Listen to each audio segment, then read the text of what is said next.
The Raptors have the best record overall in the NBA, but they also own the best record on the road and have won 5 in a row on the road. They travel to the building that honors Biggie in Brooklyn tonight, where the Nets have lost 8 in a row. Yeah, not good. Raptors head coach Nick Nurse addressed the media before the game. Just as far as, I don't know, just the games and the stuff surrounding the games, events and things. And it's not sometimes the easiest.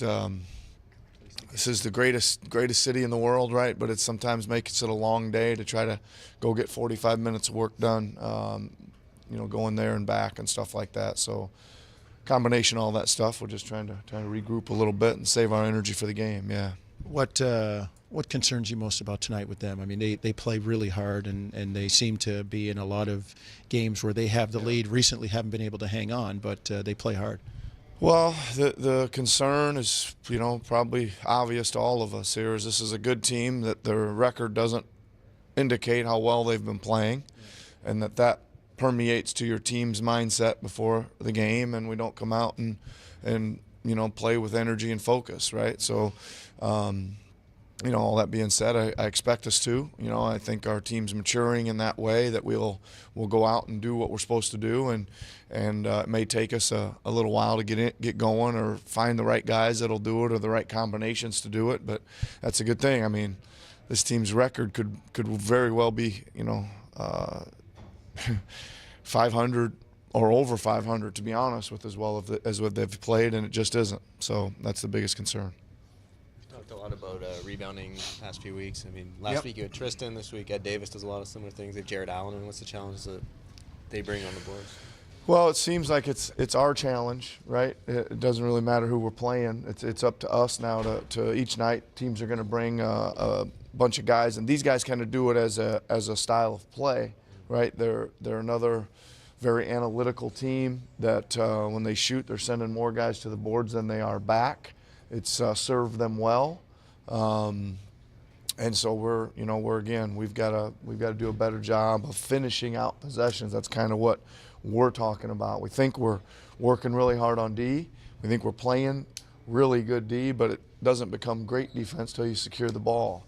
So I think we rebounded well the other night against Philly, right? There was some signs. We've put in a lot of time and effort into trying to fix this part of our game. The guys have bought in on it a little bit. Well, they haven't complained too much about all the work we're doing on it. So hopefully it keeps going. I think if we can grow that area of our defense, then we can take our defense up another level. Of course, the Raptors have bought in Nick Nurse right there. The Raptors own the best record on the road in the NBA, sitting at 10-2. Looking at everything that's transpired since the offseason, is the Toronto Raptors the best story on the court so far in the NBA this season? Yeah, I mean, I think they are. Yeah. I look at what they did in terms of adding Kawhi and Danny Green and hitting the ground running as quickly as they did. It was somewhat predictable because they were adding championship caliber pieces that knew how to play the role they were going to play in Toronto, and they already had so much depth. It's a 59-win team.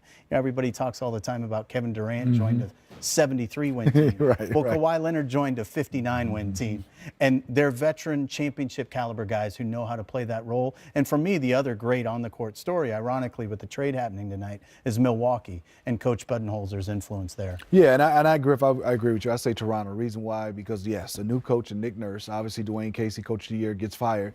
And then, obviously, the trade of DeRozan. I just was worried about Kyle Lowry accepting everything, and he's accepted it and also changed his game to where he is really dishing out the basketball, throwing ahead. I didn't see that much from Toronto in the past. It was almost pounded a lot between him and DeRozan. But Kyle Lowry has bought in, and that was his bud. I mean, he took this trade extremely hard, and he still talks about it. He still has this fake handshake with DeRozan every game. So, but for him to buy in and to change the way he's playing, the way he's giving it up, I really think it's the best story. And the other guy that's been huge in this situation, the growth and development of Pascal Siakam is enormous for this Raptors team, and it's a lot of fun to watch.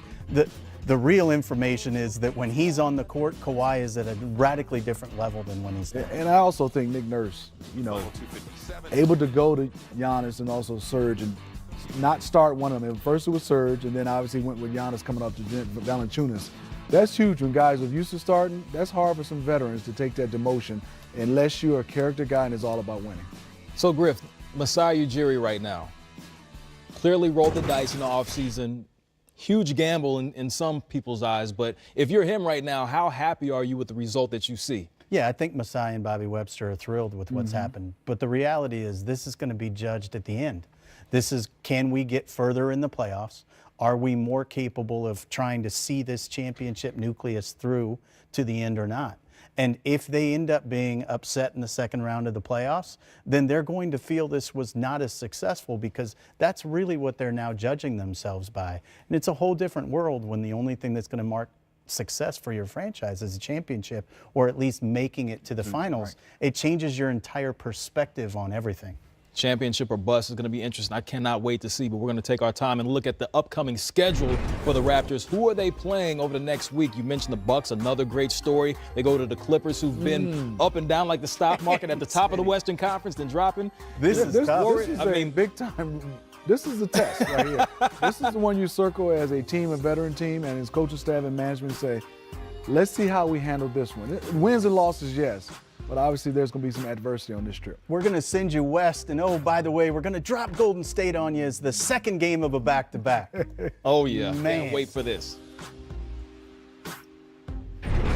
George, the jumper is good. It's a three. Plenty of time left. 6:45 remaining. George feeling it. Paul George puts it in from long range.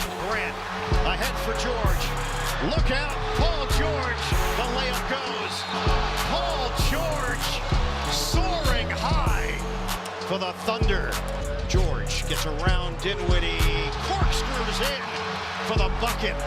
The lead is down to 6. George crosses.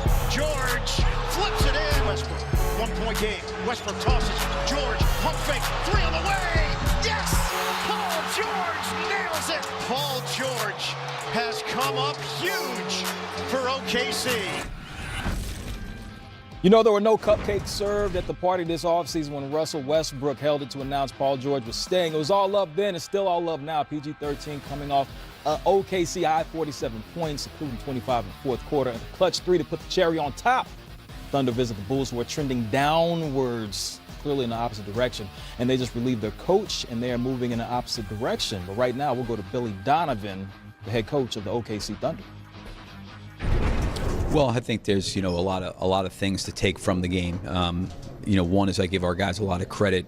There's so many possessions in an NBA game. They shot the ball well. We didn't defend the three-point line as well as we have during the course of the season. But I think our guys fight in their will and their resiliency to keep battling and have a belief that they can get back in the game and give themselves a chance. And that fourth quarter, certainly with the performance that Paul put on and the way he played, but really our whole entire team, just the energy, the positivity on the bench about believing they could get back in the game.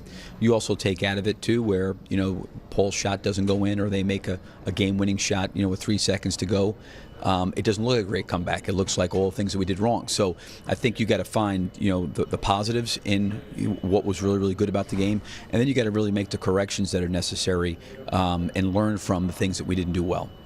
You out-rebounded them 24-8 down the stretch and held them to 29% field goal shooting. So it wasn't just that Paul went crazy and got hot. You had to do a lot of things to sort of dig in and make that happen. What stands out to you from that standpoint that maybe you're focusing on tonight against Chicago? Well, I thought there was 3 things that were important going in the game, would be important every game. And, tonight's no exception. I think the first thing playing against, Brooklyn was we needed to win the turnover battle. I think anytime you're going on the road, you got to win the turnover battle. We had 10 turnovers in the first half. I think the other thing we talked about was we needed to win the free throw line battle. It was 18-5. They took 18 free throws to our 5 in the first half. And then the other part was, the defending of the three-point line. They really got going there. But even the rebounding part we talked about, they had 9 offensive rebounds. Besides Paul's incredible performance, we did those things at a high level in the second half. We kept them off the backboard. We got to the free throw line. We flipped the free throw line, and we took much, much better care of the basketball. This is something you really can't control, but is huge day for me and my family, but it's really not about that. It's about a young team that has to get better, and has a big game on Friday night in the United Center. So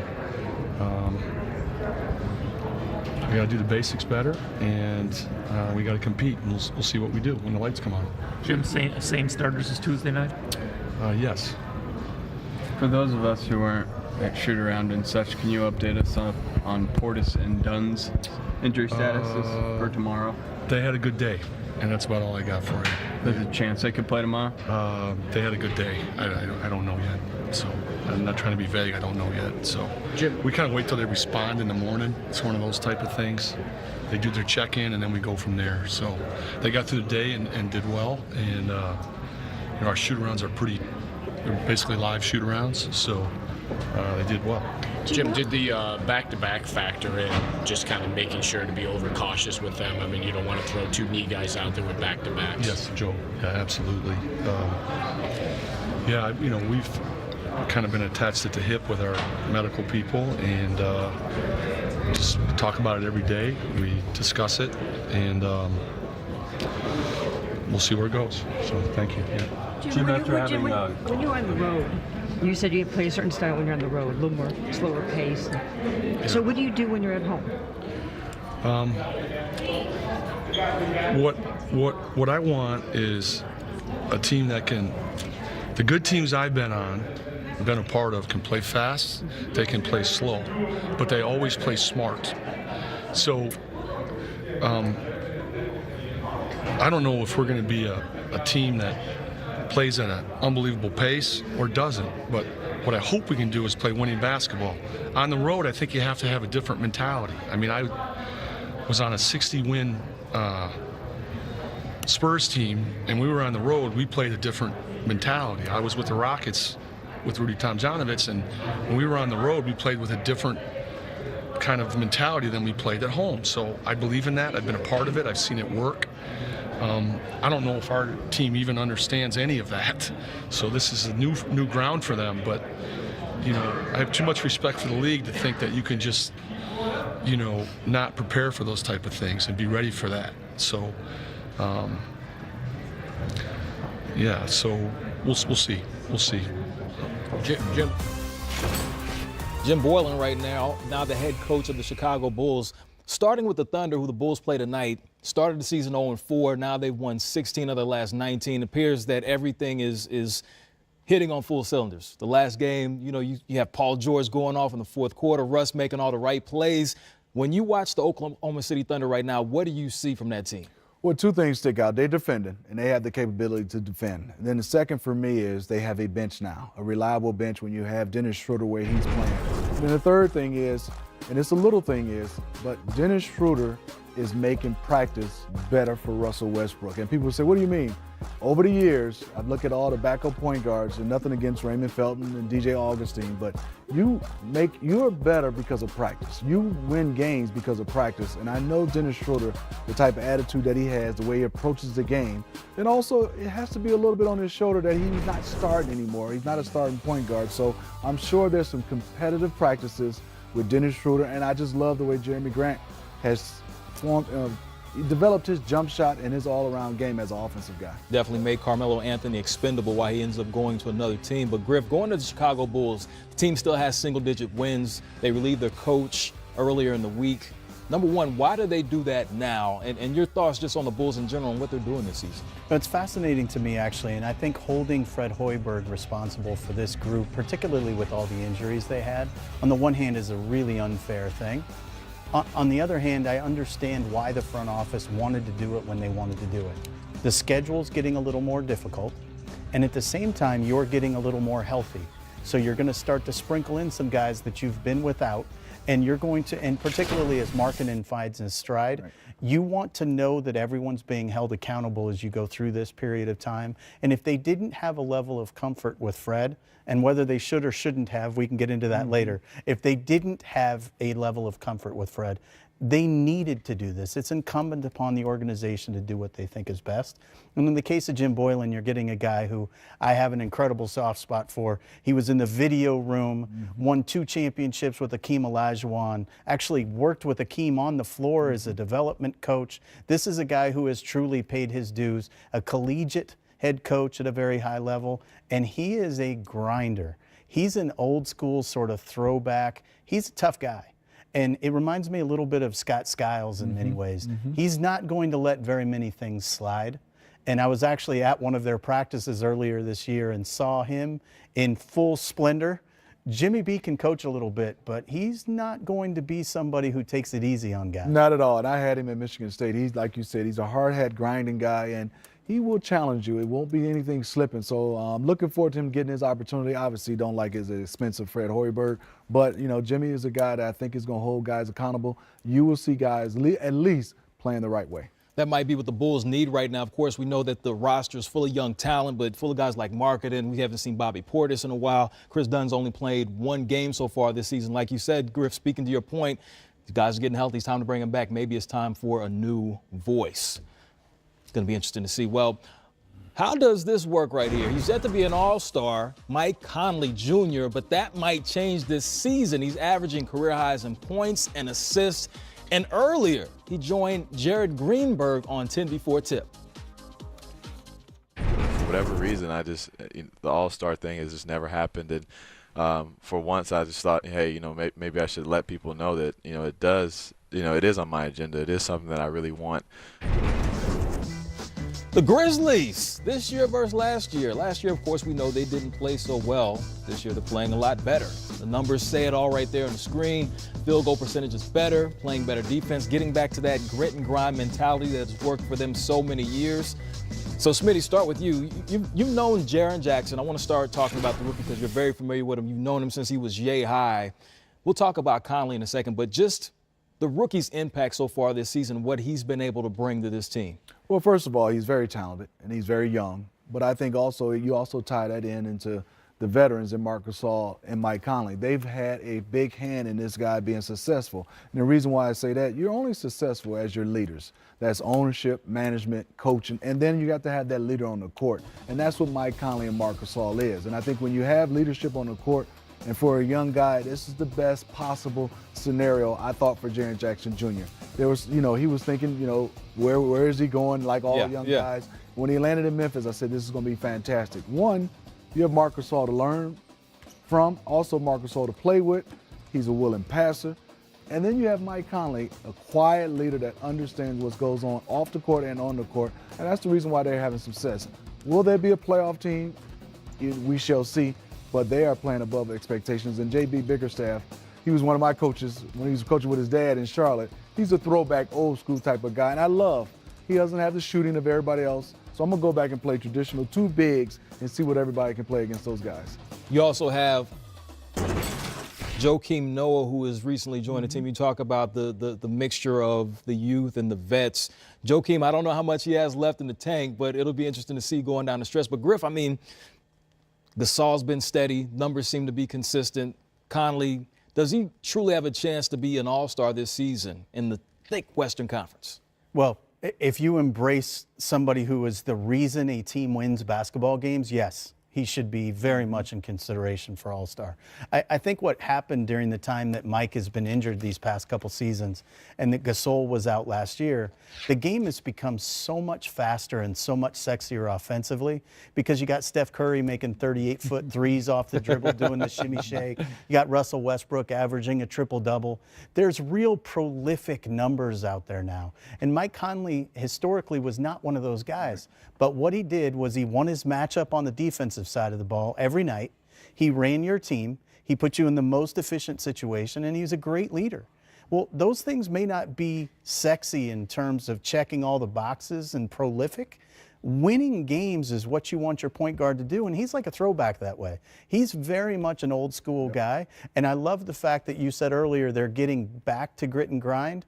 The other thing that they did, they went all in on grit and grind, and they stayed there. Yep. So by bringing in Garrett Temple, he's a perfect fit with what they do. And Garrett and Jaren Jackson can be some of that length and defensive presence that this team didn't have last year as well. So all of this is coming together really, really well. And obviously, you mentioned it, the job J.B. Bickerstaff is doing is tremendous. But you have to give their front office a lot of credit as well because they sprinkled in the right veteran piece. So you have a contrast of style when you have the Pelicans, who are going against the Grizzlies. So we know the Pelicans can put up plenty of points. I'm stumbling my words. Let me get myself together. But they've been great at home. Yes. But then they go on the road, they don't play so well, but they're playing at home. We'll discuss that. 10-3 so far. We know the Brow's going to put up his numbers. Julius Randle's been remarkable this season, a great pickup. Mirotic won't play, but just looking at the two contrasting styles, is this a situation to where you see this is going to be a game that favors the Pelicans tonight playing the Grizzlies? Well, for me, just early in the season, obviously Anthony Davis has been in and out of the lineup. Their defense, as the Pelicans, hasn't traveled on the road. And it's been great at home, but it hasn't traveled on the road. So you look at it there right there, and I think for Anthony Davis, this has to be a sidekick, because when you start talking about JaMychal Green, Jaren Jackson Jr., Marcus Gasol, and Noah, they're going to try to beat up that front line of the Pelicans. And this is where I think Drew Holiday is going to have to win that matchup against Mike Conley, which is going to be a tough one. But I think also this is where Anthony Davis and Julius Randle, without Mirotic, is going to have to really put their hard hat on. This is literally styles make a fight.